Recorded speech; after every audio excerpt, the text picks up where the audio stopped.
Mau tampil di mana? Taman Budaya. Jadi semua kudapan dengan sekolah-sekolah yang lain. Makanya dari sekarang jaga kesehatan, makan yang teratur.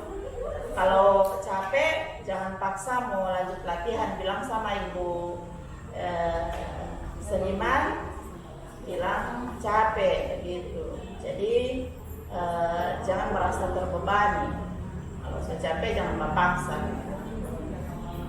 Tapi tidak ada orang, kalau anak-anak begini orang suka-suka itu. Mudah-mudahan kalau mau latihan jam berapa di? Oh. Semangat sekali ya. Ada yang kemarin cantik. Ada yang kemarin sempat keluar mau masuk urut. Yang ini. Yang itu Buddha. Iya cantik. Make up. Jadi yang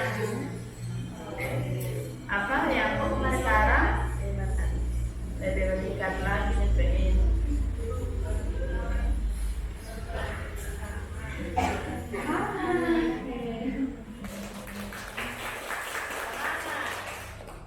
Mau lagi latihan? Ya. Semangat ya? Oke, terima kasih.